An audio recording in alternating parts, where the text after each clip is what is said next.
Voici, je viens bientôt. Et Marie riche avec moi. Pour rendre chacun selon ses œuvres. Apocalypse 22. Que celui qui était juste, cet amour est juste. Que celui qui s'essuie, s'essuie encore de plus en plus. Que celui qui se sanctifie, se sanctifie encore mes bien-aimés. Que celui qui était juste, cet amour est juste. Que celui qui s'essuie, s'essuie encore de plus en plus. Que celui qui se sanctifie, se sanctifie encore mes bien-aimés. Voici, je viens bientôt. Et Marie riche avec moi. Pour rendre chacun selon ses œuvres. Apocalypse 22. Voici, je viens bientôt. Et Marie riche avec moi. Pour rendre chacun selon ses œuvres. Apocalypse 22.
Le Seigneur revient très bientôt. Restons aux aguets. Toutes les prophéties qui caractérisent au fait le retour du Seigneur Jésus-Christ, mes bien-aimés, il y a bien des prophéties qui sont accomplies par rapport à l'enlèvement de l'Église. Rappelez-vous ce que je vous avais dit l'autre fois ici. Parce que parmi les prophéties qui caractérisent le retour du Seigneur Jésus-Christ, il y avait la destruction du temple. Cette prophétie s'est accomplie depuis l'an 70. Dans la prophétie que nous sommes en train d'attendre, son accomplissement, c'est l'enlèvement de l'Église. L'enlèvement de l'Église. Parce que le Seigneur avait dit, parler sur la destruction du temple, et par rapport aussi de son avènement, le Seigneur nous a donné pas mal de signes que nous sommes en train de voir aujourd'hui. Donc, à des moments comme ceci, chers enfants de Dieu, restons vraiment prudents, restons aux aguets, restons dans la présence de Dieu. Que tu aies une vie heureuse, que tu sois pauvre, restez enfant de Dieu. Regardez, même dans le livre d'Apocalypse, il y a des églises qui étaient riches et il y a des églises qui étaient pauvres. Mais le Seigneur avait dit à toutes ces églises de rester toujours fidèles à lui. Comme l'église de Smyrne, c'était une église qui traversait pas mal des épreuves. Le Seigneur a dit à cette église, restez fidèles jusqu'à la mort. L'église de Laodicée était une église riche, bien que charnelle, mais le Seigneur est venu encore interpeller cette église de pouvoir garder la parole, leur éprouver par les faits.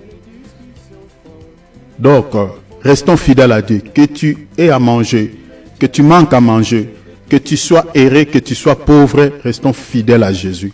Parce que nous ne suivons pas Jésus pour les choses de la terre, nous suivons Jésus pour le ciel d'abord, primo. C'est ça ce qui est dit dans l'évangile de Matthieu, chapitre 6, verset 33.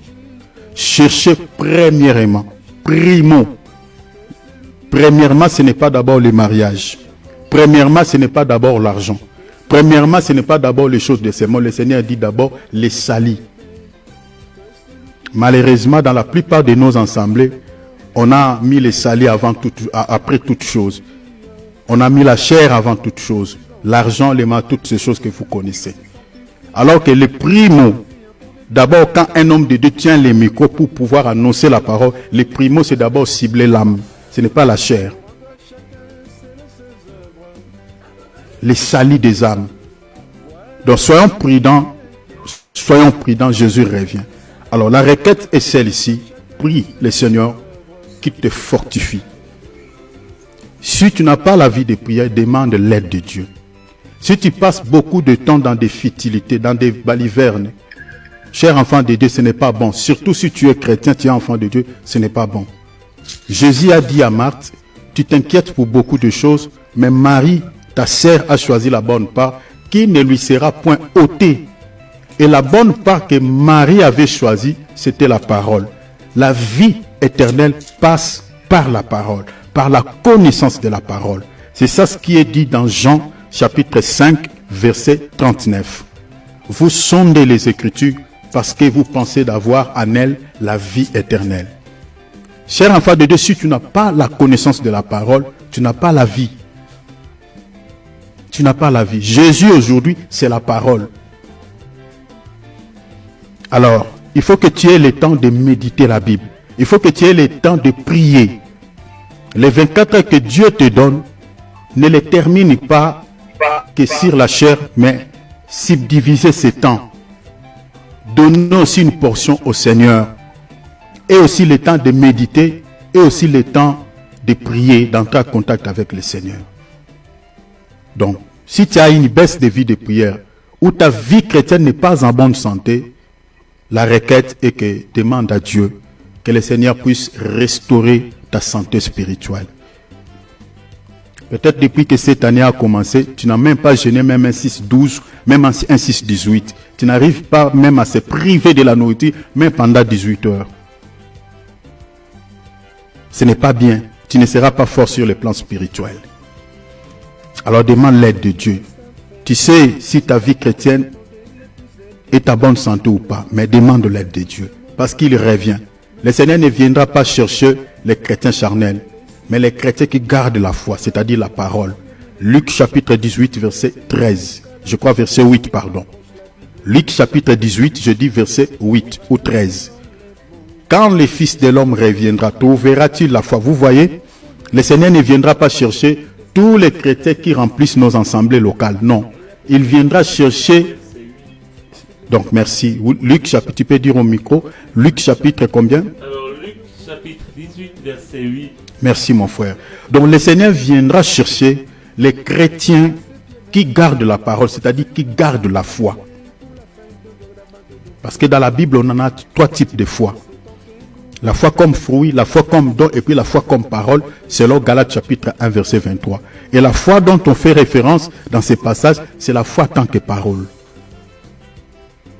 Donc, tu es enfant de Dieu, ne sois pas un dingue sur le plan spirituel, mais sois un homme. Quand je parle d'un homme, c'est-à-dire pas dans la chair, mais un homme fait, c'est-à-dire un chrétien spirituel qui a la connaissance de la parole de Dieu. C'est cette connaissance qui est ta vie. Prie le Seigneur puisse t'aider.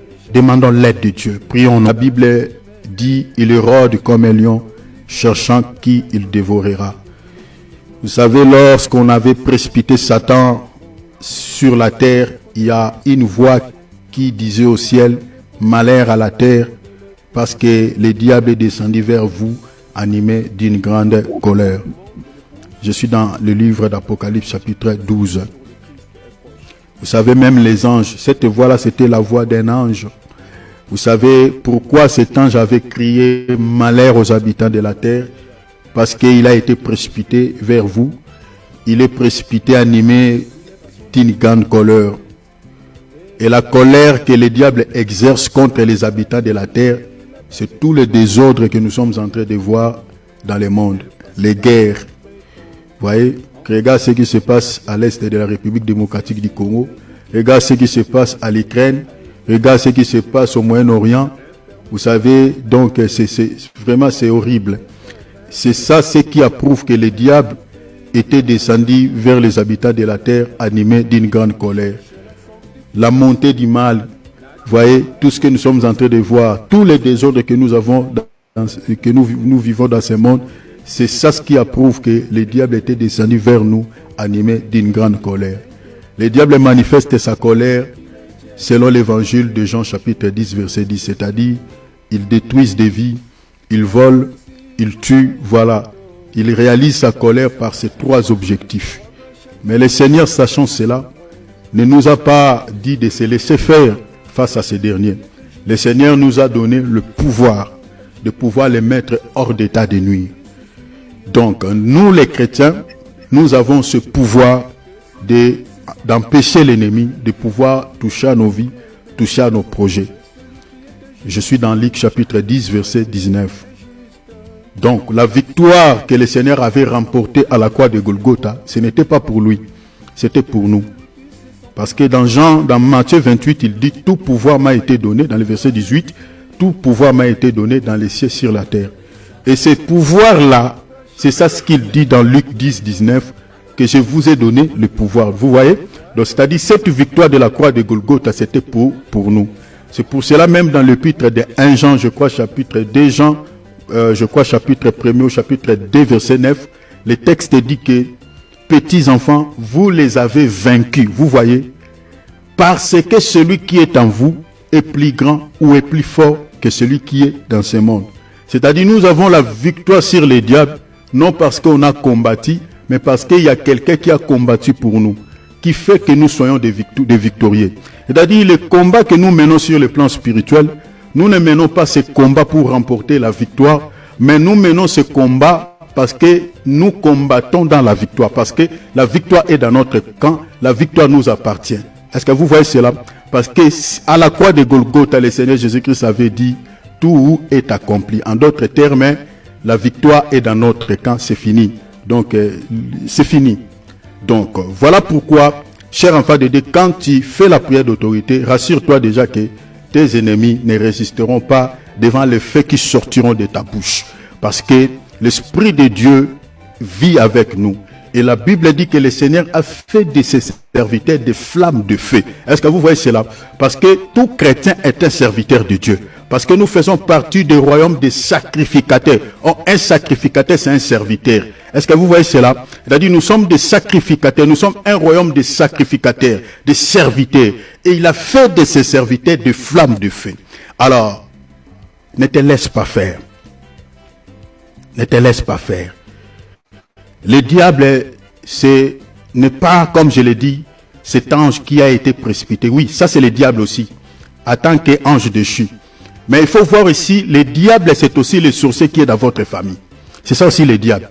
Parce que les gens qui nous combattent matin, midi, soir, ce n'est pas d'abord cet ange-là qui était précipité sur la terre, mais c'est tous ces collaborateurs qui sont dans nos familles. Parce que ce sont eux qui sont des ennemis de près, qui connaissent tout ce que nous faisons dans la vie. Parce que le diable, en tant qu'un ange dessus, ne peut pas connaître ce qui est dans nos cœurs, ce que nous faisons à travers le monde. Ne peut pas savoir cela parce qu'il est limité dans le temps et dans l'espace. Parce qu'il n'est pas omniscient, il n'est pas omniprésent, il est limité. Seul Dieu qui détient cette capacité de connaître ce qui est dans le cœur de l'homme, de connaître ce que les hommes font à travers le monde. Le diable n'a pas cette capacité. Mais s'il arrive à détruire le monde, s'il arrive à terroriser le monde entier, parce qu'il a pas mal de serviteurs à travers le monde. Tous les magiciens, les sorciers que nous connaissons dans ce monde, les occultistes, ce sont des ivrés, ce sont ces enfants à lui qui travaillent pour le compte des mondes des ténèbres.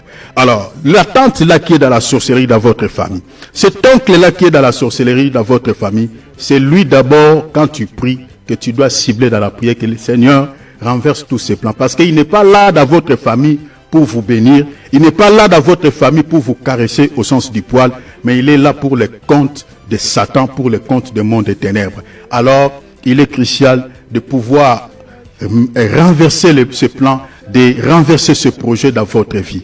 Alors, élève la voix, demande au feu de l'esprit de brûler des autels qui ont été érigés contre ta vie. Si on a pris tes photos, on a pris des choses qui t'appartiennent, je ne sais pas par quel moyen, de manière mystique, et ils ont fait des cérémonies macables pour pouvoir t'atteindre. Demande au feu de l'esprit de les consumer. Même les mains qui détiennent quelque chose qui t'appartient, prennent du feu et que le diable puisse relâcher tout ce qui est à toi. Prions, élevons nos voix. My God, Mabragabasaka. Père. Alléluia. Kolo ateleminde na nkembo. Bikela mobiso bifukama. Asiya na ngaza na bomoi. Ngaina ninga na tina nini. Ata mabele fungwami. Bipai na telemi na banga teo. Oya simbi ngaza makasi. Kombo na ye Yesu Kristu. Ata mokile boyi kondima. Oya lobi se yango. Eko salema ponanga. Mosungi nanga zali kosala. Nabanga nino. Azali kosala nabanga nino.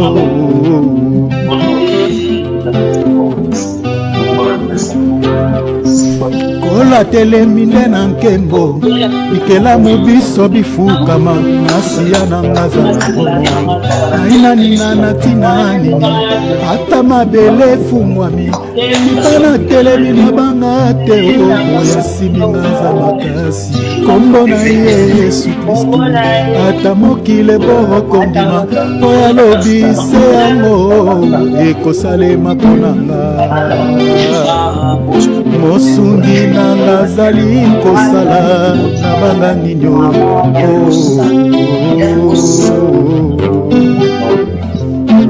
Azali kosala ye na banga nini bandeko.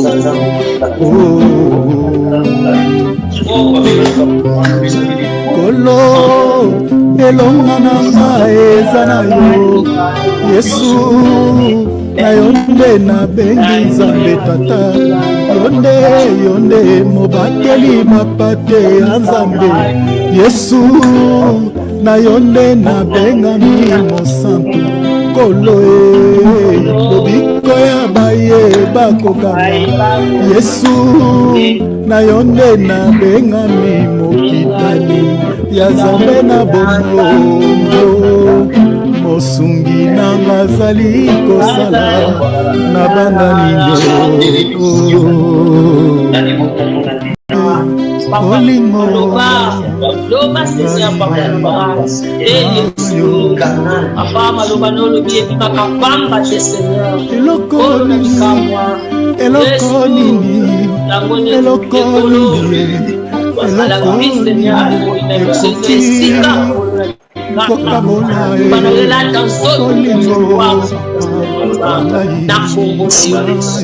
Alléluia, ça va faire feu au nom de Jésus. Papa, le bon alliance, ça y a yoté, minimum, ça m'érête. Minimum, ça y a pas de doute. Minimum, ça y a yoté, c'est ça, au nom de Jésus. Oh, Seigneur, Esaïe, Seigneur. Alléluia. Au nom de Jésus, Papa Esaïe, Alléluia. Au nom puissant de Jésus, grâce de Jésus.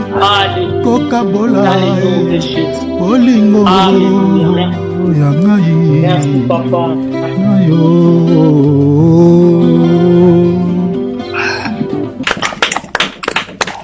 Que l'honneur, la gloire reviennent à notre Seigneur et Sauveur Jésus-Christ. Encore une fois de plus, mes frères et sœurs, que votre Père Céleste vous bénisse abondamment. Soyez richement bénis, bénis, bénis, bénis au nom de Jésus. Amen. Vraiment que le Seigneur vous soit amen. favorable en toutes choses au nom de Jésus-Christ. Voilà, gloire à Dieu. Sois béni, gloire à Dieu. Vraiment, je vais compléter quelque chose par rapport à ce que notre bien-aimé a dit. Vraiment, nous continuons toujours sur les salis, comme il est intitulé. Les salis est un processus divin. Maintenant, nous continuons dans l'enseignement. Le salis est un processus divin à 3 étapes menant à l'enlèvement. Alors, comme j'avais dit tantôt que ces trois processus, ces trois étapes sont fondamentales pour être comptés parmi les sauvés ou, si vous voulez, parmi les enlevés. Ces trois étapes sont cruciales, sont indispensables. C'est-à-dire, si vous n'êtes pas passé par là, vous ne serez jamais compté parmi les sauvés. Alors, parmi ces trois étapes cruciales, pour être compté parmi les sauvés ou parmi les enlevés, nous avons les suivantes. Quitter l'Égypte, ça c'est la première étape. Quitter l'Égypte, c'est le premier comptage une fois qu'on quitte l'Égypte. Donc l'Égypte, ici, remplacer l'Égypte dans votre calepin par le monde. Parce que l'Égypte, c'est l'image du monde. C'est-à-dire, une fois qu'on quitte le monde, on mange l'agneau, c'est-à-dire, on reçoit la parole dans les cœurs. Là, on a la vie. Nous sommes comptés parmi les sauvés.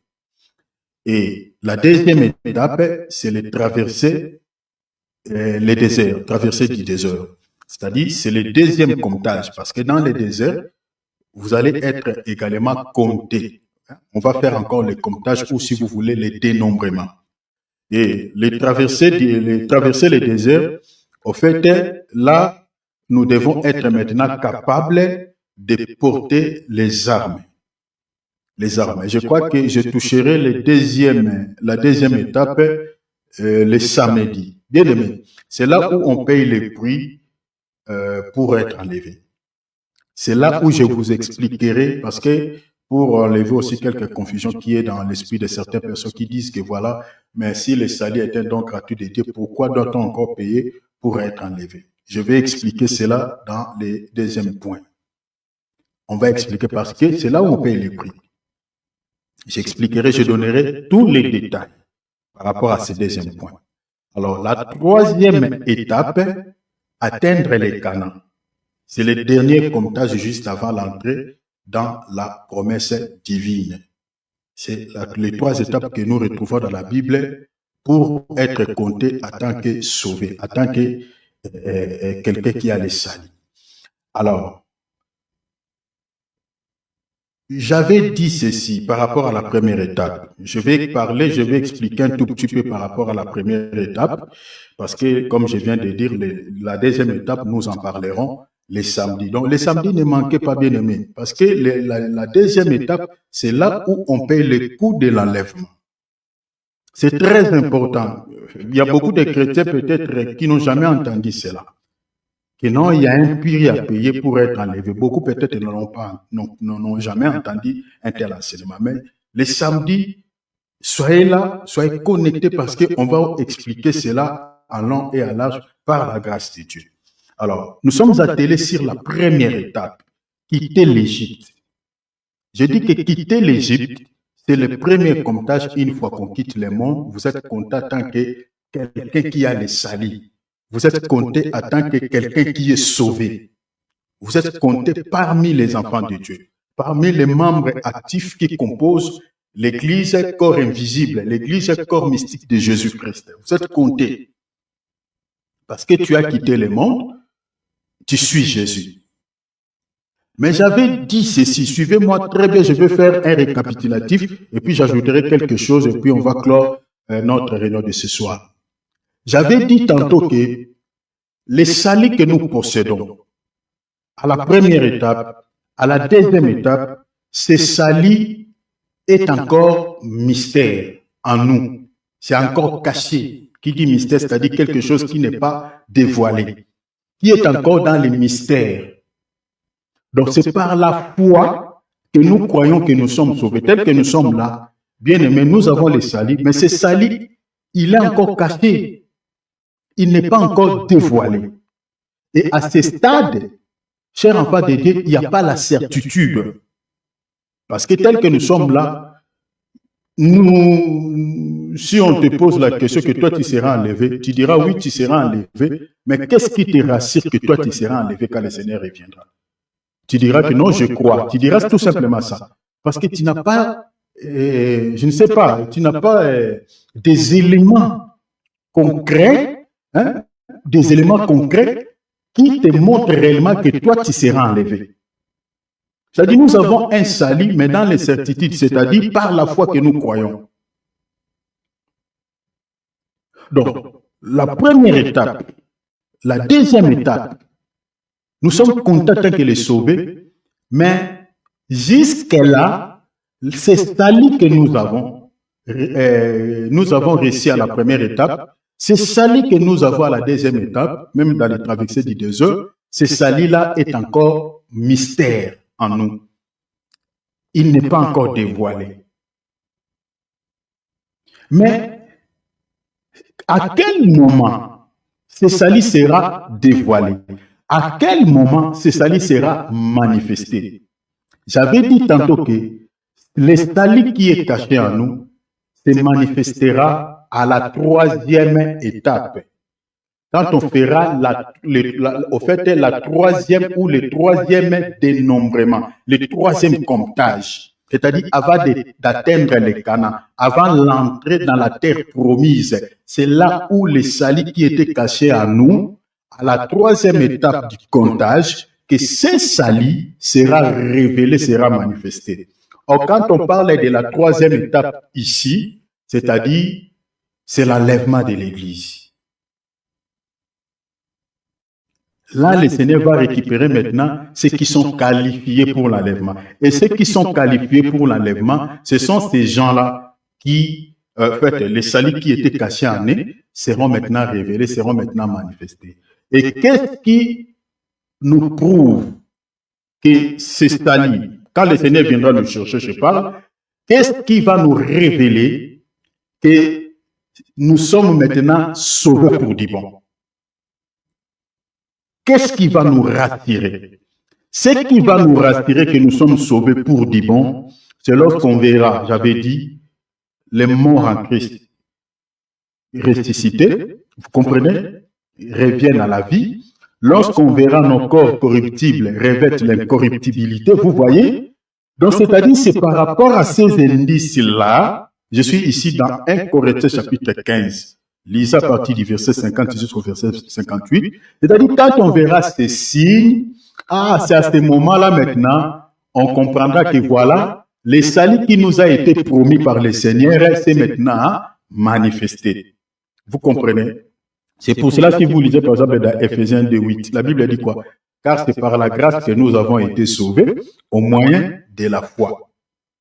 Ce salut, la Bible dit, ne vient pas de nous, mais il est un don de Dieu. C'est-à-dire, c'est par la foi. Aujourd'hui, là, c'est par la foi que nous sommes comptés parmi les sauvés. C'est par la foi. C'est par la foi. C'est-à-dire, il n'y a pas la certitude, il n'y a pas des éléments concrets. Il n'y a pas vraiment quelque chose qui nous rassure. Je peux dire que voilà, nous sommes sauvés. Il n'y en a pas. Nous disons que nous sommes sauvés parce qu'on a crié à l'évangile, c'est par la foi. C'est ça ce qui est dit dans Ephésiens chapitre 2, verset 8. C'est-à-dire, le moyen par lequel la grâce de Dieu nous est parvenue afin que nous soyons comptés parmi les sauvés ou parmi les enlevés, ça s'appelle la foi. La foi. Donc nous sommes sauvés par la foi. Vous comprenez? Par la foi. Donc c'est-à-dire, le salut n'est pas encore révélé. Mais quand ce salut sera manifesté, quand on verra les morts en Christ, selon les passages que je viens de vous donner là, 1 Corinthiens chapitre 15, versets 50 à 58, quand on verra les morts à Christ revenir à la vie, quand on verra nos corps corruptibles que nous avons, les corps du péché, revêtent l'incorruptibilité, là maintenant, on aura maintenant la certitude que voilà, le salut qui nous a été promis par le Seigneur, ce salut maintenant s'est manifesté. Regardez dans l'épître de 1 Jean chapitre 3, verset 2. Allez-y mon frère Philippe, si tu le trouves. 1 Jean chapitre 3, verset 2. Tu peux lire pour les bien-aimés. Je vais rapide pour gagner du temps. 1 Jean chapitre 3, verset 2. Regardez ce qui est dit. Si on dit quoi mon frère? 1 Jean, dans le temps que les bien-aimés cherchent. 1 Jean chapitre 3, notez dans vos calepins. L'épître de 1 Jean, chapitre 3, verset 2, la Bible dit quoi? Bien-aimés, nous sommes maintenant enfants de Dieu. Bien-aimés, nous sommes maintenant enfants de Dieu, c'est-à-dire dès l'instant où nous avons reçu la parole, nous sommes passés par les eaux des baptêmes, nous sommes comptés parmi les enfants de Dieu. Selon quelle écriture? Notez selon Jean, chapitre 1er, verset 12. La Bible dit à tous ceux qui l'ont réussi, vous voyez, ceux qui ont réussi quoi? Ceux qui l'ont réussi. Ceux qui l'ont réussi, ceux qui ont réussi Jésus, ceux qui ont réussi la parole. La Bible dit, il les a donné le pouvoir de devenir enfants de Dieu. Ils sont devenus enfants de Dieu. Dans les versets 13, on dit, lesquels sont nés. Vous voyez, or nous naissons par le baptême. Vous comprenez? Quand on passe par les eaux de baptême, on devient une nouvelle créature. C'est ça ce qui est dit dans Jean chapitre 3, verset 1er jusqu'au verset 3. Jésus dit à Nicodème, si tu n'es pas né de nouveau, si tu n'es né de nouveau, tu ne peux hériter le royaume. Est-ce que vous voyez? C'est-à-dire, quand on reçoit la parole, on passe par les eaux de baptême, là on est né de nouveau et on est compté en tant qu'enfant de Dieu. Continuez, on dit, nous sommes maintenant enfants de Dieu. Tu es arrêté là? Ah! La Bible dit noir sur blanc. Bien aimé, vous savez, il y a des écritures qui ne demandent même pas l'interprétation. Le texte dit, nous sommes maintenant enfants de Dieu. On a crié. Nous sommes comptés parmi les enfants de Dieu. Mais le texte souligne une chose. Ce que nous serons n'a pas encore été quoi? Manifesté. Est-ce que vous voyez cela? Or, ce que nous serons n'a pas encore été manifesté. Quelle est cette chose-là qui n'est pas encore manifestée? C'est le salut qui est en nous. Cette vie éternelle que nous croyons que nous la possédons déjà en nous n'est pas encore manifestée. Pourquoi? Parce que quand on tombe malade, on meurt. Ou non, il y a des enfants de Dieu qui meurent. Physiquement, ils meurent. Mais quand ce salut sera révélé, bien aimé, on ne connaîtra plus la mort. Quand notre corps corruptible va porter l'incorruptibilité, va revêtir l'incorruptibilité, bien aimé, on ne connaîtra plus la mort. C'est ça ce qui est dit dans le livre d'Apocalypse, je crois, chapitre 20. La Bible dit, il n'y aura ni deuil, ni de larmes, il n'y aura plus de pleurs, il n'y aura plus de maladies. On n'en parlera plus de toutes ces choses que nous sommes en train de vivre ici. Vous comprenez? Donc, c'est-à-dire là, maintenant, le salut que le Seigneur nous avait promis sera manifesté. Vous comprenez? Donc, c'est-à-dire la première étape. Deuxième étape, nous avons le salut, mais le salut là reste encore mystère. Il n'est pas encore. C'est pour cela que nous sommes en train d'exhorter aux enfants de Dieu. Bien aimés, il ne faut pas jouer avec le salut. Il ne faut pas jouer avec la vie chrétienne. Parce que, qu'est-ce qui te prouve que tu seras enlevé? Pour le moment là, bien aimé, même moi qui vous parle, c'est par la foi. C'est par la foi. Mais quand ce salut sera manifesté, à ce moment-là, bien aimé, je ne peux plus douter. C'est fini. Là, c'est la concrétisation de ce qui a été promis. Vous comprenez? Donc, même l'apôtre Jean ici enseigne aux enfants de Dieu, bien aimés. Nous sommes enfants de Dieu. Mais ce que nous serons, vous comprenez? Alingala oyo tokozala. Na me monanité. Jean taote abumu. Oyo biso tokozala lobi. Na misu boina tomoni amote. Ce que nous serons n'a pas encore été manifesté. C'est ça ce que j'ai dit à l'Inga. Donc, c'est-à-dire, à ce stade bien aimé, il faut rester aux aguets. En tout cas, si tu suis Jésus pour les salis, pas pour les choses de ces mondes, à moins que tu cherches Jésus pour les mariages, pour les billets de banque, pour les matériels. Là, peut-être, tu peux rester, je peux dire, rester comme ça. Mais nous, là qui suivons Jésus pour hériter le ciel, pour être auprès du Seigneur un jour, bien aimé, en tout cas, il faut être prudent. Dans notre marche de tous les jours, il faut que nous soyons prudents. Parce que le salut, nous l'avons, nous le possédons par la foi. Alors, lisons Exode. Lisons Exode. Chapitre 12, les écritures que je t'avais données, mon frère. Notez Exode chapitre 12, on va lire le verset 5. On lira également les versets. Vous pouvez lire tous les chapitres, mais ici, nous allons sauter pour gagner du temps. On lira les versets 29 à 31, et puis on va lire les versets. Exode noté, chapitre 12, verset 5.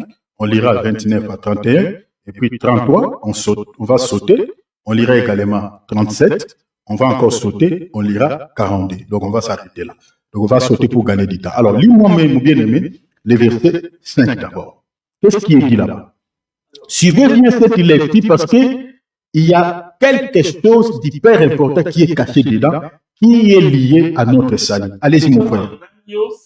On dit, le Seigneur est en train d'ordonner aux enfants d'Israël, avant de faire l'exode, le Seigneur est en train de leur dire ici, si vous voulez quitter l'Égypte, regardez les choses que je suis en train de vous dire, ce que vous devez faire.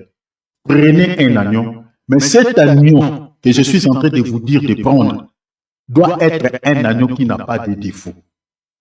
Physiquement comme ça, le Seigneur leur dit, donc prenez un agneau qui n'a pas de défaut, c'est-à-dire qui n'est pas infirme, qui n'est pas manchot, qui n'a pas l'oreille coupée, vous comprenez? C'est-à-dire un agneau qui est complet, c'est-à-dire qui est normal en fait, qui n'a pas une infirmité.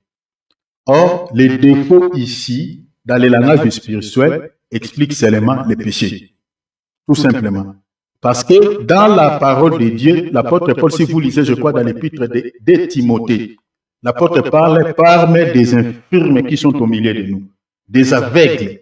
Vous comprenez? Des boités.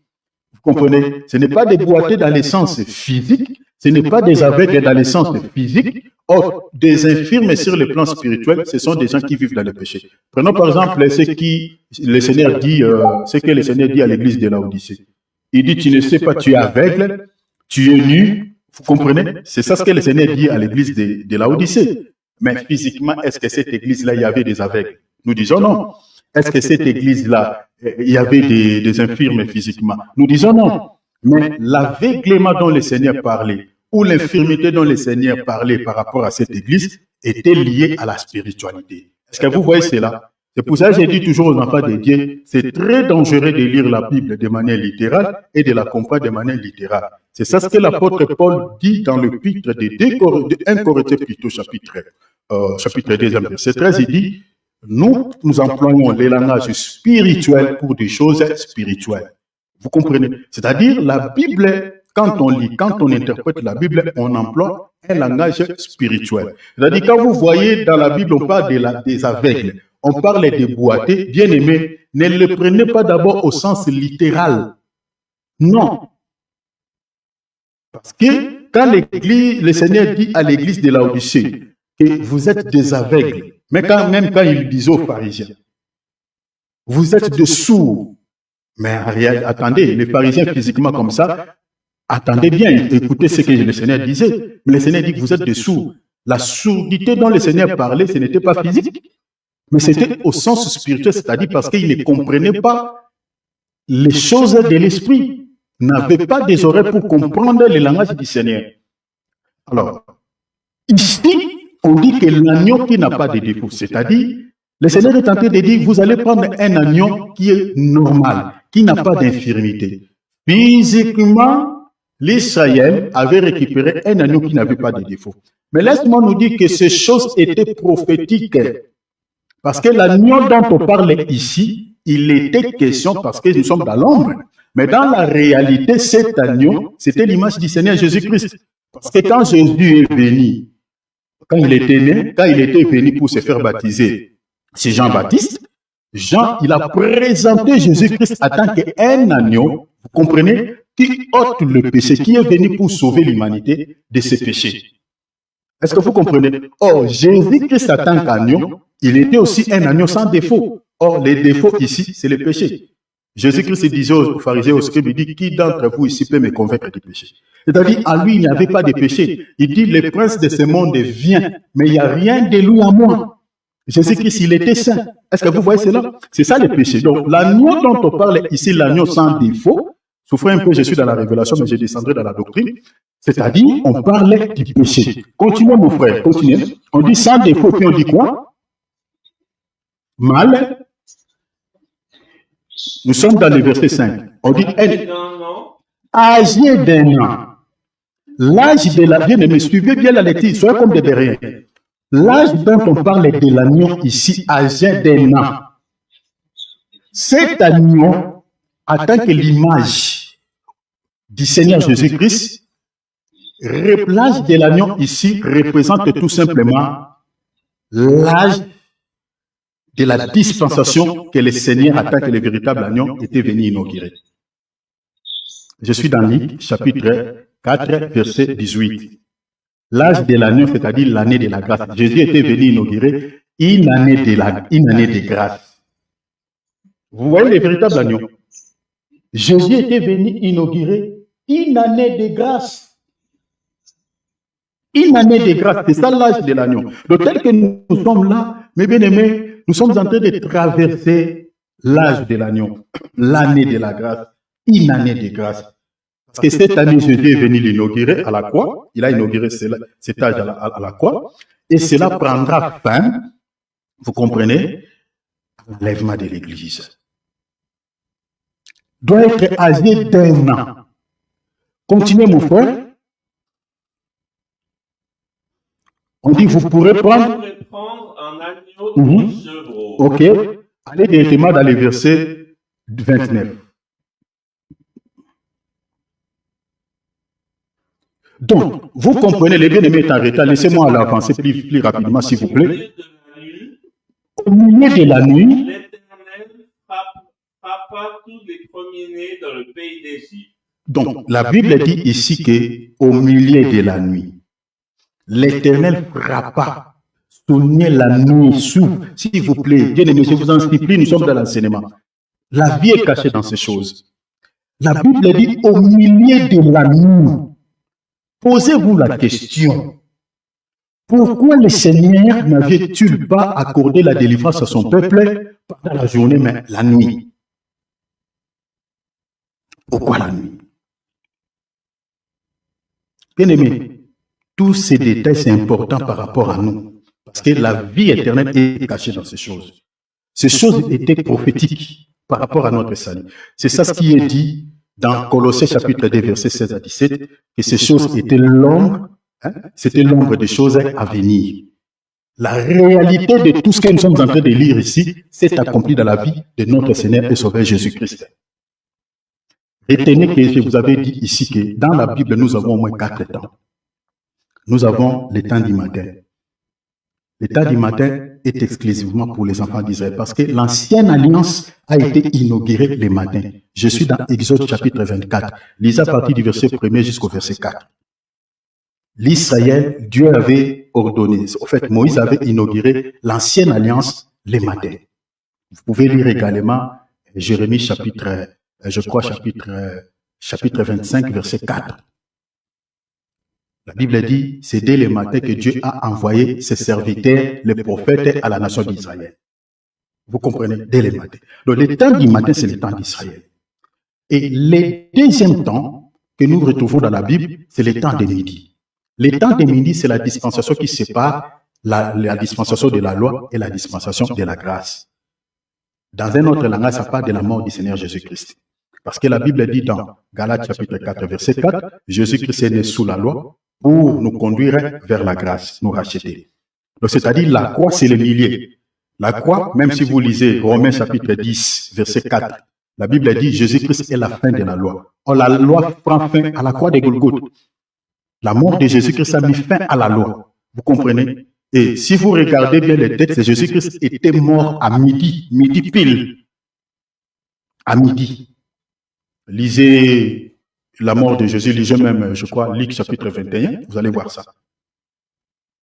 Jésus était mort à midi pour attester que je suis venu inaugurer une nouvelle ère, une nouvelle dispensation. Donc midi, c'est la dispensation qui sépare la dispensation, au fait, le temps qui sépare la dispensation de la loi et la dispensation de la grâce. Et la deuxième notion du temps que nous retrouvons dans la Bible, la troisième notion plutôt, c'est le temps du soir. Le temps du soir, c'est le temps de l'Église. Apocalypse chapitre 1er. Jésus-Christ au milieu de 7 chandeliers d'or. Les 7 chandeliers, c'est l'Église, c'est l'image de l'Église. Vous voyez, c'est au temps du soir qu'on allume les chandeliers. Or, Jésus-Christ, c'est la lumière. Regardez même le jour de la Pentecôte, le Saint-Esprit, pour attester que c'est le temps du soir, il était descendu au milieu de c'est-à-dire au milieu des enfants d'Israël, ou au milieu des apôtres, pardon, qui était la première Église qui était dans la chambre haute sous une forme de lampe de feu. L'Esprit de Dieu était descendu sous une forme d'une lampe pour éclairer l'Église. Actes chapitre 2, lisez cela. Vous comprenez? Donc, c'est-à-dire, les temps d'histoire, c'est les temps de l'Église. C'est les temps où on allume la lampe.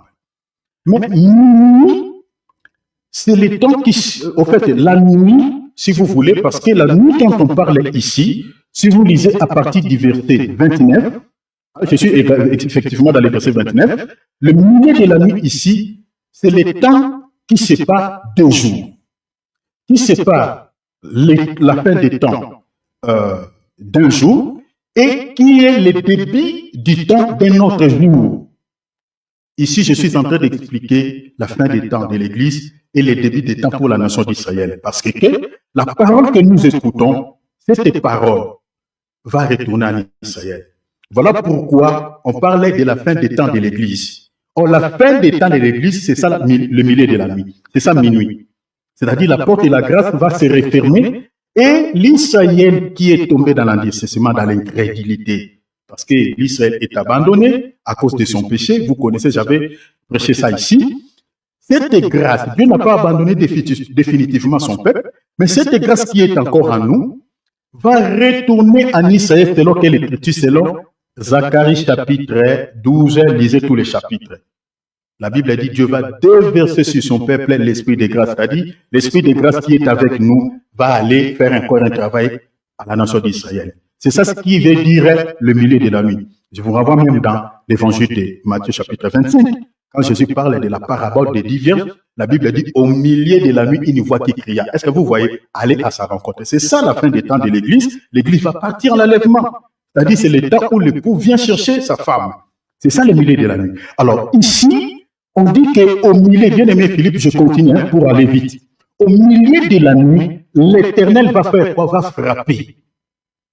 Va frapper. Donc, le milieu de la nuit, ici, par rapport à nous, l'Église, c'est la fin des temps de l'Église. Parce que l'Israël va faire l'exode, va quitter l'Égypte pour aller où? Pour aller au pays des Canaan. Bien aimé, laisse-moi nous dire, depuis que le Saint-Esprit était descendu, jusqu'à aujourd'hui, nous sommes toujours minuit. Ce qui veut dire que nous sommes à la dernière ère, à la fin des temps. Qu'est-ce qui me pousse à dire cela? Lisez Joël chapitre 2, verset 28, et lisez Actes des Apôtres chapitre 2, je crois verset 15. L'apôtre Pierre, il était en train de répéter la prophétie de Joël lorsque le Saint-Esprit était descendu. Il dit, c'est ça ce qu'a dit Joël, que dans les derniers temps, je répandrai de mon esprit sur toute chair. Vous comprenez? C'est-à-dire, lorsque le Saint-Esprit était descendu ce jour-là, l'apôtre Pierre, par le Saint-Esprit qui était avec lui, il a compris que ce que Joël avait prophétisé, que dans les derniers temps, cette prophétie vient de s'accomplir aujourd'hui. C'est-à-dire, les derniers temps commencent depuis que le Saint-Esprit était descendu jusqu'à aujourd'hui, mais bien aimés, nous sommes à la fin des temps. Donc, c'est-à-dire, le Seigneur Jésus-Christ peut revenir à tout moment. Nous sommes toujours au milieu de la nuit. C'est pour cela que vous êtes en train de voir sur le plan géopolitique, mais bien aimé, les choses s'accélèrent comme pas possible. Le diable sait qu'il n'a plus de temps. Lisez Apocalypse, parce que beaucoup de gens peut-être vont dire, est-ce que le diable connaît la notion du temps? Oui, le diable connaît la notion du temps. Le diable lit aussi la Bible, il a aussi la connaissance. Lorsqu'il était venu s'attaquer au Seigneur, il était venu avec les Écritures. Il connaît aussi les Écritures. Même dans Apocalypse chapitre 12, la Bible, l'ange qui cria d'une voix forte, il dit, le diable est descendu vers vous, les habitants de la terre, animé d'une grande colère. La Bible dit quoi? Sachant qu'il a plus de temps.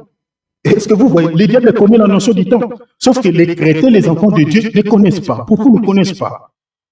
Même les ministres de Dieu ne connaissent pas. Ils ne savent pas que le temps auquel nous sommes en train de traverser actuellement dans le monde, ce temps ici, n'est pas à notre avantage.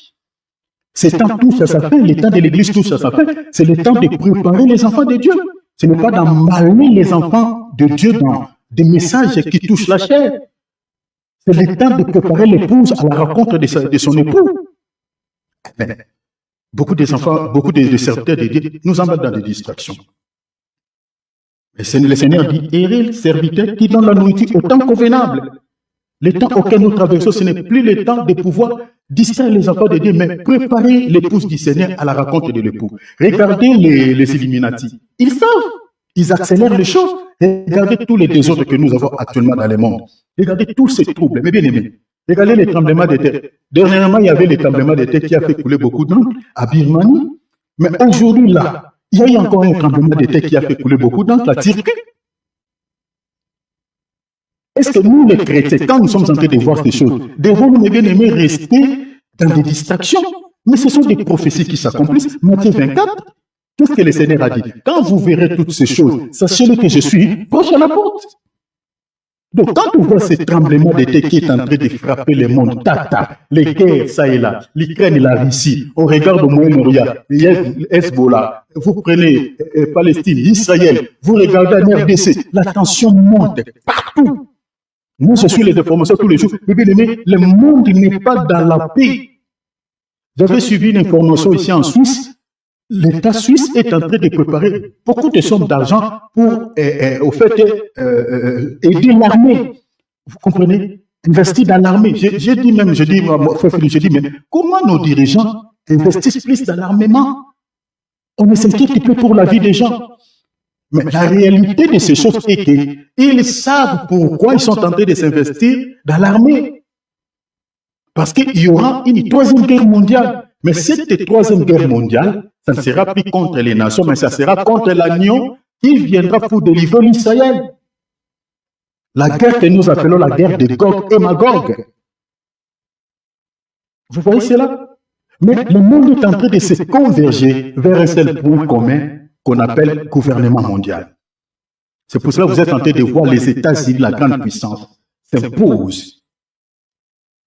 Cette histoire-là de conflit économique nous amène dans ce point-là que je viens de vous dire, c'est le gouvernement mondial. Parce que les nations qui n'auront pas, parce que plusieurs nations comme beaucoup de pays en Afrique, n'ont pas la capacité de payer ces 50% pour exporter les histoires en Amérique. Beaucoup de païens sont pauvres. Maintenant, l'idée c'est quoi derrière cela? Pourquoi il y a de telles lois? Pourquoi on est en train d'imposer même des pays pauvres à payer des douanes un peu exorbitants comme ça? Après cela, ils vont maintenant s'imposer, ils vont dire, bon, comme vous n'avez pas la possibilité, bon, regarde ce que nous sommes en train de vous proposer. On va s'imposer, un seul gouvernement. Je nous ai dit tout à l'heure là que l'antichrist sortira de là. L'envoyé spécial du président Trump, cet envoyé spécial là de l'Afrique et de l'Asie là, c'est un juif. C'est un juif, c'est, au fait, comment on dit en français? C'est Bokilo à Trump, en français aussi, on dit quoi? Bien, à l'express, on dit, au fait, le monsieur là, sa fille, au fait, le monsieur là, son fils, c'est le gendre de Donald Trump. L'envoyé spécial de Donald Trump en Afrique et puis en Asie. Son fils est marié avec la fille de Donald Trump. C'est un juif. Donc, je suis allé là-bas pour nous dire que nous sommes déjà au milieu de la nuit. Donc, dans le verset 29, on dit au milieu de la nuit, l'Éternel frappa. Il a frappé tous les premiers-nés dans les pays d'Égypte, mais je prends directement le verset 30. La Bible dit, Pharaon s'éleva de nuit, lui et tous les serviteurs et tous les Égyptiens, et il y eut de grands cris en Égypte, car il n'y avait point de maison où il n'y eut un mort. Verset 31, dans la nuit même, Pharaon appela Moïse et Aaron, et leur dit, levez-vous, sortez du milieu de mon peuple, vous et les enfants d'Israël, allez servir l'Éternel comme vous l'avez dit. Je saute le verset 33. Les Égyptiens pressaient le peuple et avaient hâte. Vous voyez, on dit avaient hâte. Et de les renvoyer du pays, car ils disaient nous périrons tous. Pourquoi les Égyptiens les précipitaient par précipitation rapidement de quitter l'Égypte? Rappelez-vous, dans Genèse toujours 12, verset 5, vous descendez un peu, le Seigneur avait recommandé aux enfants d'Israël de manger l'agneau à la hâte. Vous voyez le pourquoi? C'est ça. Donc le Seigneur savait que les mouvements que vous êtes, c'est pour cela dans la Bible, bien aimé, ne négligez pas les symboliques. Ne négligez pas. C'est-à-dire l'acte là qu'ils étaient en train de poser, de manger l'agneau à la hâte, le Seigneur voyait que leur délivrance se fera aussi à la hâte. Je suis en train de prophétiser à la vie de quelqu'un. Tous tes ennemis qui ont bloqué quelque chose dans ta vie te relâcheront aussi à la hâte. Parce que la délivrance arrive. Je parle à toi, ma sœur, je parle à toi, mon frère. S'il y a quelque chose qui est retenu captif entre les mains de Pharaon, parce que Pharaon, c'est aussi ces sorciers-là, Pharaon, c'est aussi ces démons-là qui compliquent ta vie dans ces domaines-là. Mais il va te relâcher à la hâte. C'est que toi aussi, tu as mangé l'agneau. La parole que vous êtes en train d'écouter là, c'est ça, manger l'agneau. Et cette parole t'accordera la délivrance rapidement. À la hâte, l'ennemi va te relâcher. Au nom de Jésus-Christ, je le déclare. Les enfants, les Égyptiens les ont précipités, les ont fait sortir à la hâte. Quitter l'Égypte. Regardez maintenant, c'est là où nous parlons maintenant du premier comptage. Je prends le verset 37. Les enfants d'Israël partirent de Ramsès pour Sukkot. Au nombre, la Bible dit d'environ 600 000 hommes et pieds. Regarde, la Bible dit sans les enfants. Dans d'autres traductions, on dit sans les enfants et les femmes. Donc, on a compté 600 000 hommes. On n'a pas compté les femmes, on n'a pas compté les enfants. C'est là où nous parlons du premier comptage. Et dans le premier comptage, on ne compte pas les enfants, on ne compte pas les femmes. Attention, je ne parle pas de la femme dans le sens physique, sur le plan physique. Je ne parle pas des enfants sur le plan également physique. Comme je vous ai dit tout à l'heure, quand on lit la Bible, attention, ne la comprenez pas au sens littéral. Parce que la Bible dit la lettre tue, mais l'esprit vivifie. Il faut comprendre la pensée de l'esprit qui est cachée derrière ce qu'on dit. On dit on a compté seulement les hommes et pieds. Dans d'autres traductions, on dit les hommes faits. Or, qui est un homme fait? Un homme fait, c'est un chrétien qui est spirituel. C'est un chrétien qui est mature. Je suis dans l'Épître aux Hébreux, chapitre 5. Lisez à partir du verset 11, vous descendez. Un homme fait, c'est celui qui a la capacité de discerner les mal et les biens. C'est un chrétien qui rejette la carnalité, qui ne vit pas selon la chair. C'est ça un homme fait. Ce sont ces gens-là dans nos assemblées locales qui composent le corps mystique de Jésus-Christ, c'est-à-dire dans l'église invisible du Seigneur Jésus-Christ, il n'y a pas de femmes, il n'y a pas des hommes et des enfants. Il n'y a que des hommes faits, c'est-à-dire des chrétiens spirituels. Les sorciers ne sont pas comptés. Les impudiques ne sont pas comptés. C'est ça les femmes. Parce que quand on parle de la femme, on parle de la chair. Parce que selon la Bible, la femme, c'est une créature ou un sexe faible. Or, quand on parle du sexe faible dans la Bible, on parle des faiblesses de la chair. Matthieu chapitre 26, verset 41, la Bible dit « L'esprit est bien disposé, mais la chair est faible ». Donc, quand on parle de la faiblesse, on parle de la femme, on fait référence à la chair. Et vous savez, quand on parle d'un enfant dans la Bible, c'est celui qui est au lait, c'est celui qui est charnel. 1 Corinthiens chapitre 3, verset 1 jusqu'au verset 3. C'est celui qui est dans le péché. Est-ce que vous comprenez l'essence de l'enfant? Vous comprenez l'essence d'être une femme selon le langage spirituel. C'est-à-dire, selon le langage spirituel, une femme ou un enfant, c'est celui qui est seulement dans les péchés ou qui vit selon le monde. C'est-à-dire, dans nos assemblées-là, on peut être une assemblée, par exemple, de 1000 personnes, de 2000 personnes, mais parmi les 2000-là, l'homme de Dieu peut frapper le thorax, ça peut dire vraiment, l'église est remplie, il est dans la joie, il y a beaucoup d'offrandes, et vraiment il y a beaucoup de dîmes. L'homme de Dieu s'est réjoui par rapport à cela, par rapport à l'effectif, parce qu'il y a des offrandes, il y a beaucoup d'offrandes, il y a beaucoup des enveloppes, les gens font des dons, parce que l'église est remplie. Mais le Seigneur peut s'inquiéter si dans le corps invisible de Jésus-Christ, toutes ces personnes-là ne s'y trouvent pas. C'est ça l'inquiétude. Beaucoup des hommes de Dieu, c'est pour cela, dans l'église, les hommes de Dieu doivent veiller à l'évangile qu'ils donnent. Parce que si c'est l'évangile qui est prêché dans nos assemblées ne cible pas l'âme, dans l'église invisible, il n'y aura personne. Hein? L'église sera remplie de chrétiens charnels, de chrétiens religieux. La manière dont les gens se comportent, la manière dont les gens s'habillent dans nos assemblées, cela peut aussi expliquer l'état d'âme des gens. Parce qu'un chrétien qui est converti réellement, son âme est délivrée du péché, je parle ici de sœurs, ne peut pas s'habiller de manière sexy. Non du tout. Parce que la Bible dit que la femme doit s'habiller de manière décente. C'est ça ce qui est dit dans la Bible. Moi, je ne sais pas si ces versets-là certains hommes de Dieu ne le savent pas, ou certains chrétiens ne le savent pas. Regardez comme nous sommes en train d'aller en été ici. Regardez dans nos assemblées, là, la manière dont les gens vont s'habiller. Moi, j'ai dit, est-ce que nous avons... On ne voit pas. La parole de Dieu n'a pas... Il n'est pas question de culture. Non, la parole de Dieu, c'est la code de la route de tous les chrétiens. Africains, européens, asiatiques, américains. La parole de Dieu, c'est la code de route, c'est le code de route de tous les chrétiens. La Bible dit, les femmes doivent s'habiller de manière décente.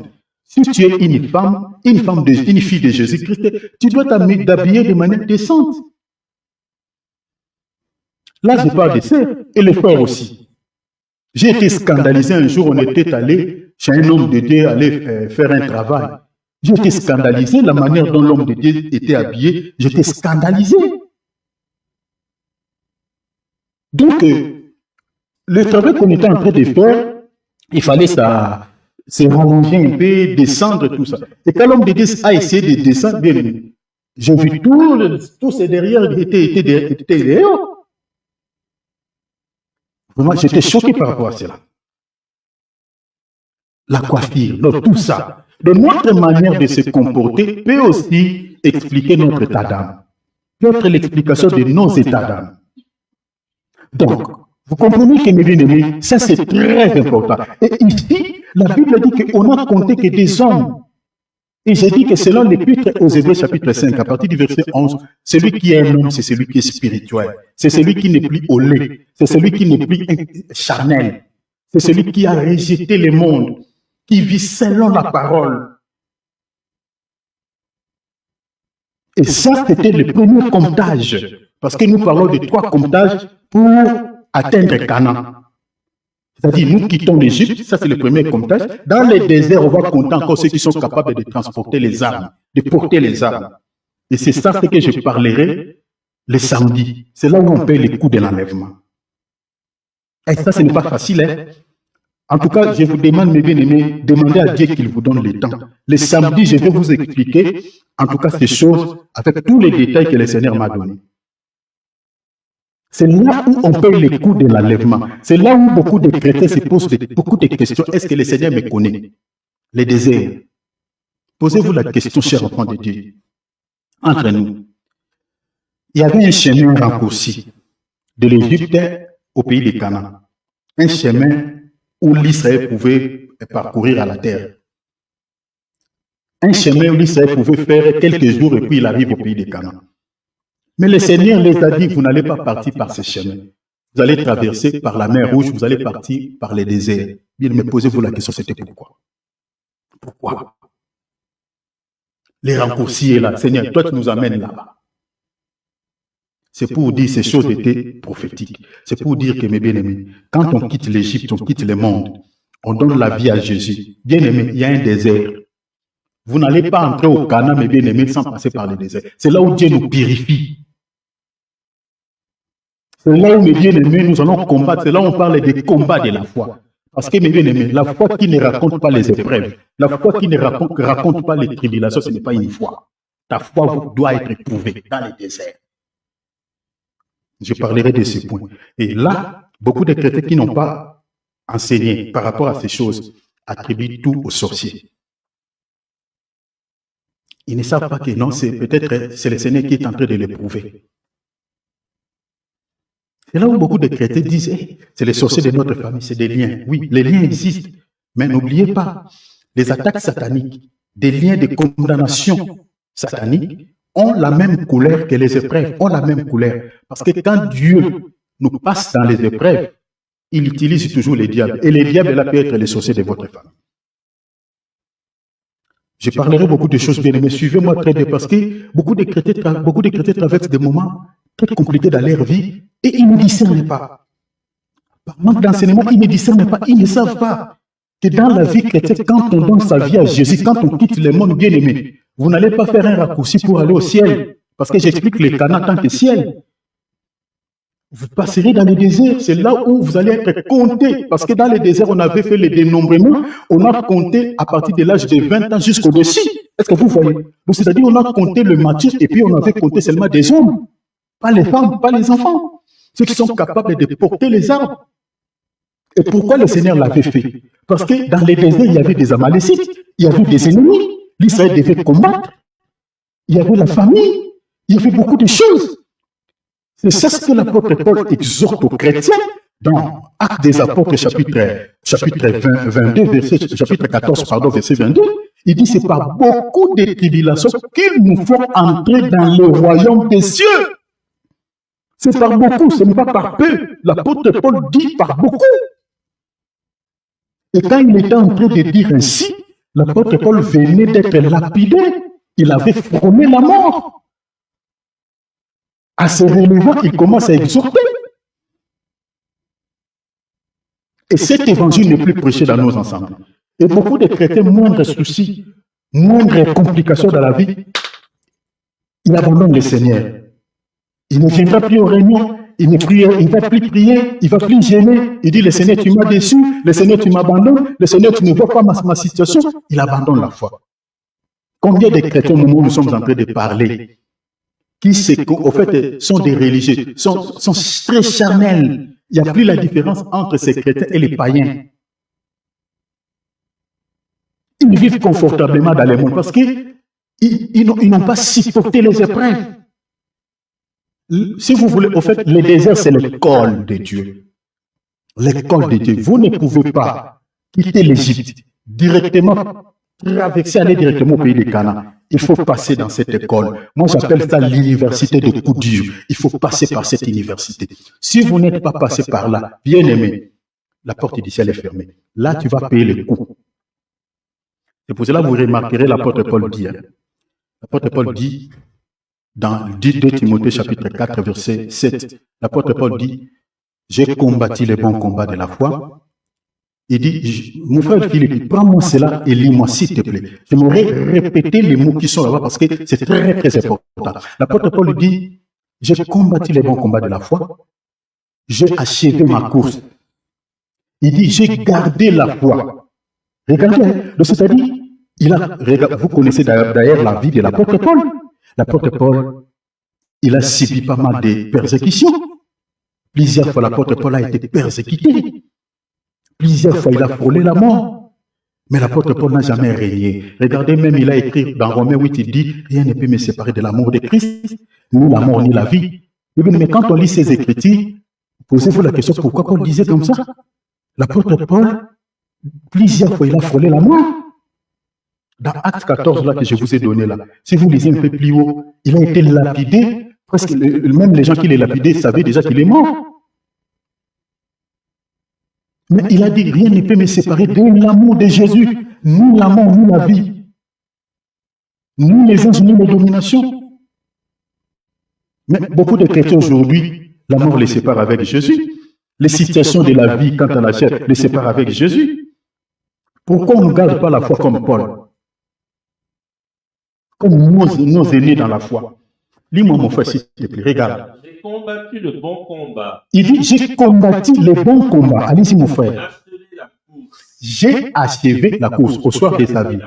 Vous voyez? C'est-à-dire tel que nous sommes là, chers enfants de Dieu. Nous sommes en train de courir.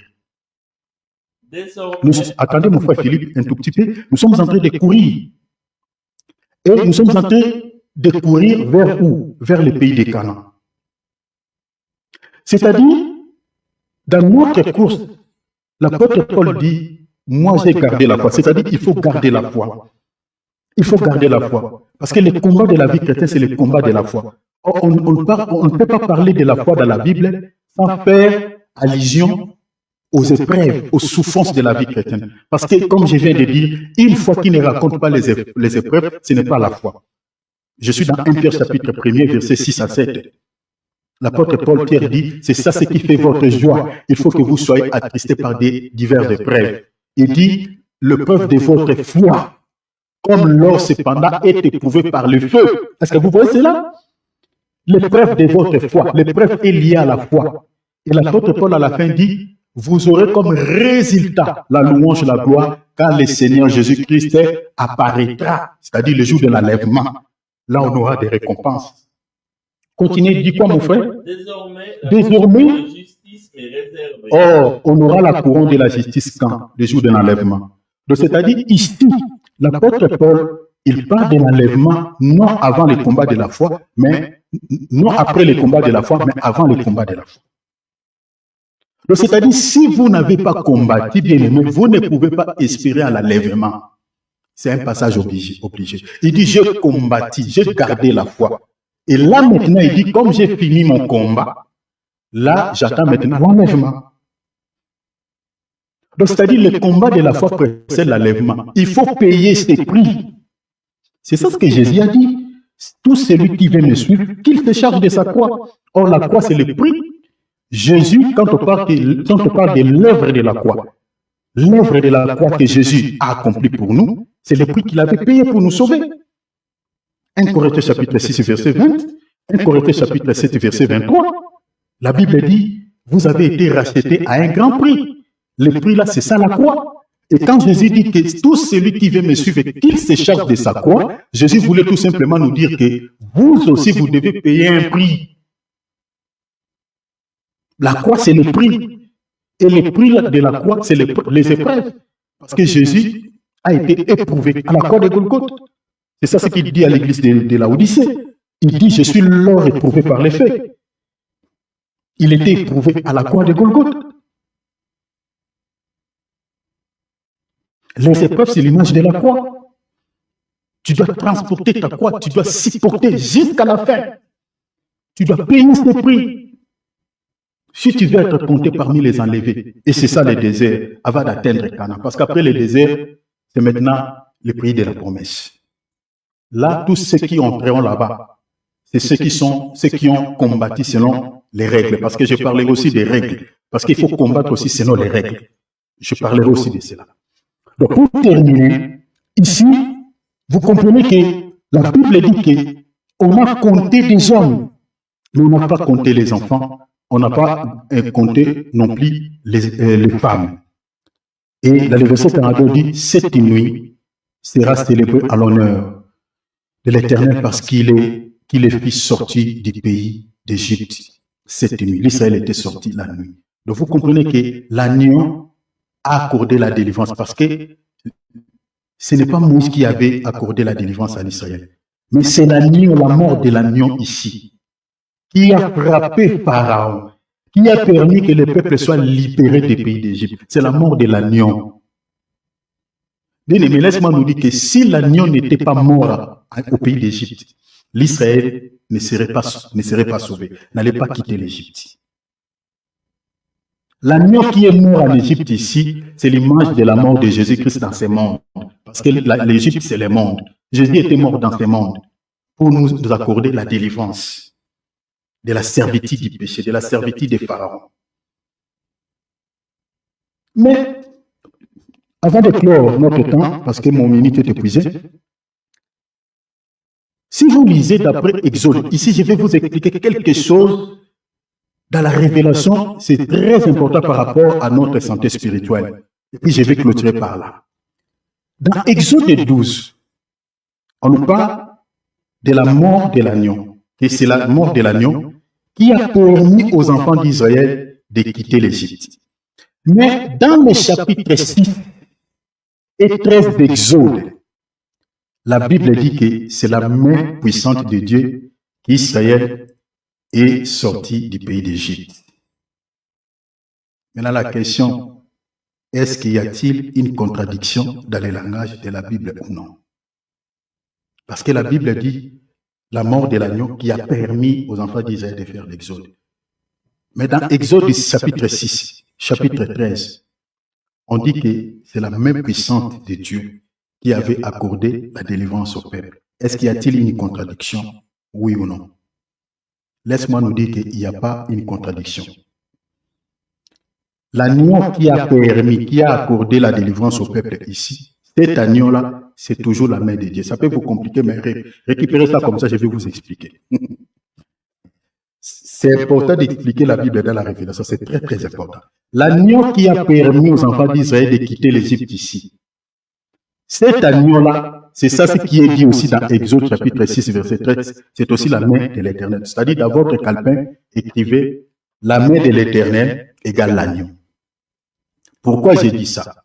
il y a une critique qui me soutient. Mais avant cela, lisons d'abord Exode chapitre 13, verset 3.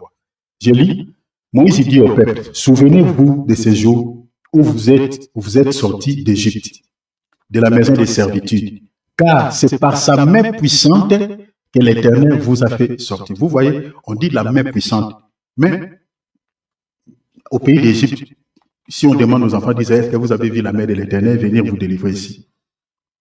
Non du tout. C'est la mort de l'agneau qui avait permis à Pharaon, qui avait fait que Pharaon puisse dire, libérez mon pays, laissez-moi avec mon peuple. Quand l'agneau est mort au pays d'Égypte, c'est cette nuit-là que la mort aussi a été constatée au pays d'Égypte, c'est-à-dire chaque première nuit, commençant par l'homme jusqu'aux animaux, était décédé. Et Pharaon, lorsqu'il a vu ces choses, il dit non, libérez mon pays. C'est la mort de l'agneau qui avait accordé la délivrance. Mais dans les versets, chapitre 13, ici, verset 3, le Seigneur est en train de dire que c'est par mon main que je vous ai fait sortir du pays d'Égypte.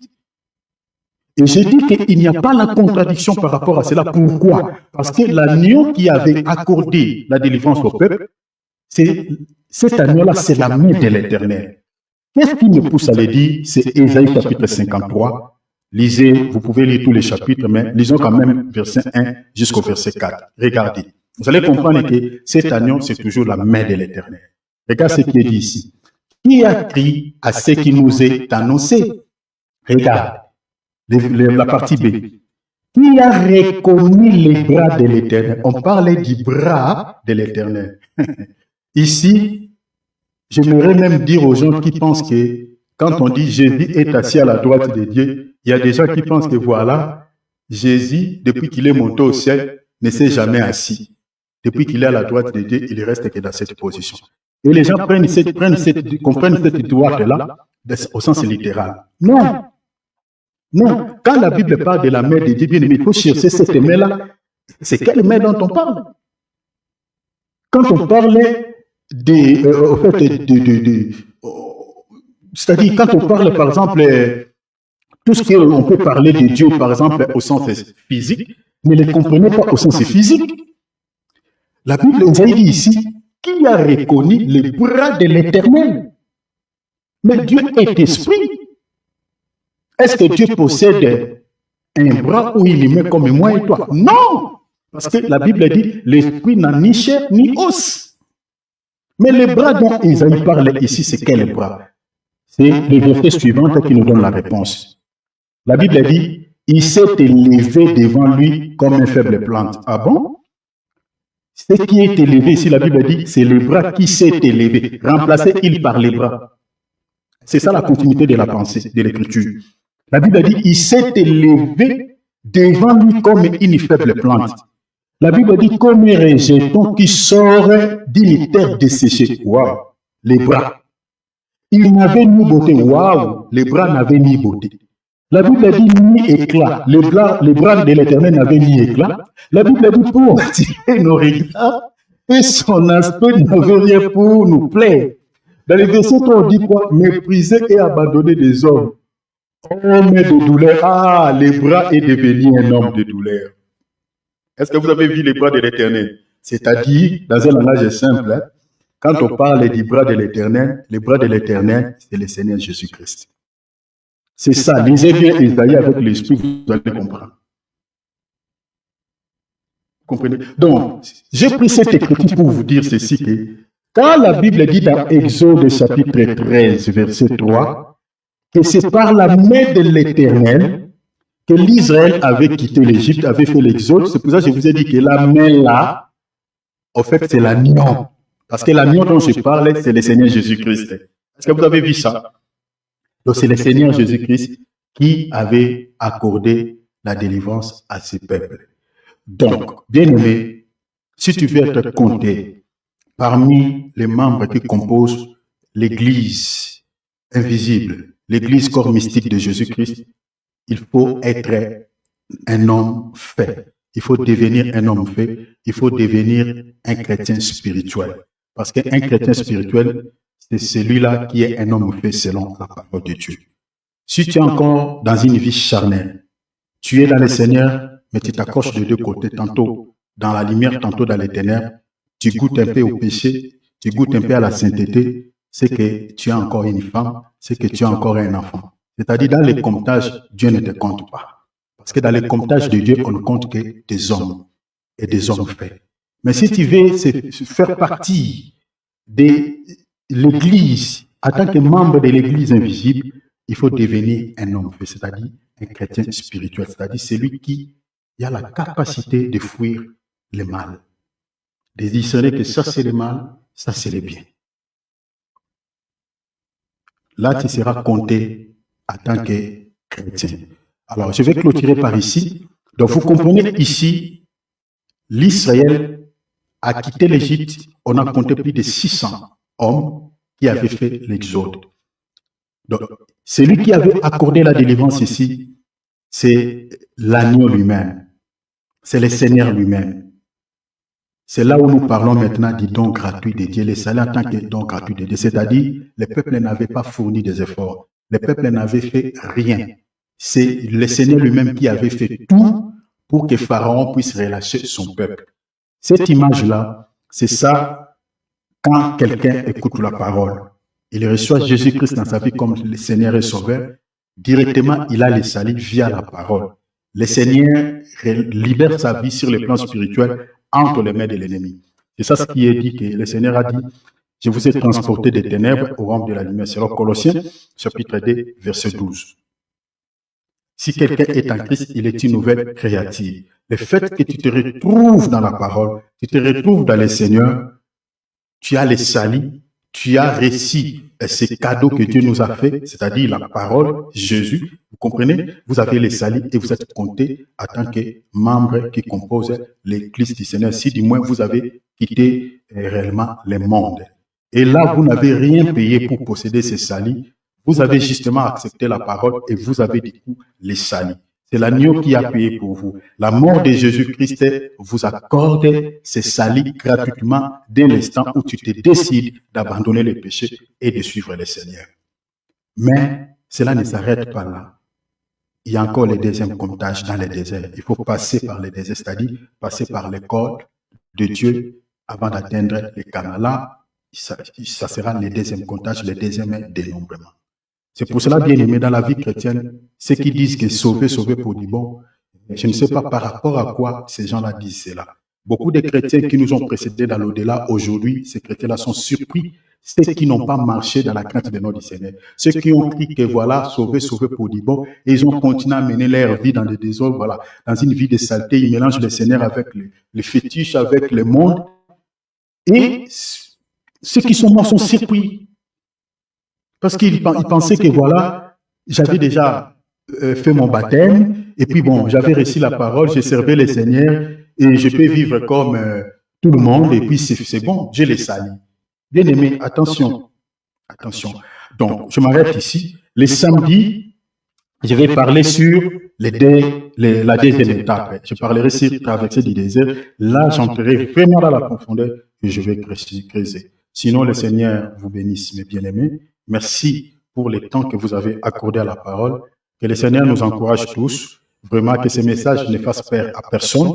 Mais, chers enfants de Dieu, la Bible dit, vous connaîtrez la vérité et la vérité vous affranchira. Si vous n'avez pas la force d'abandonner, je ne sais pas, peut-être un péché chéri que vous avez, bien aimé, demandez l'aide du Seigneur. Dans Jean chapitre 15, le Seigneur dit, sans moi, vous ne pouvez rien faire. Demandez l'appui de Dieu. Ne te culpabilise pas ces messages.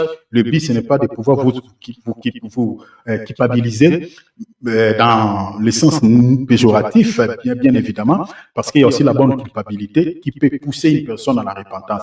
Et une bonne culpabilité, répands-toi, demandez l'aide de Dieu, demandez la grâce de Dieu et continuez à suivre le Seigneur. Alors nous allons prier.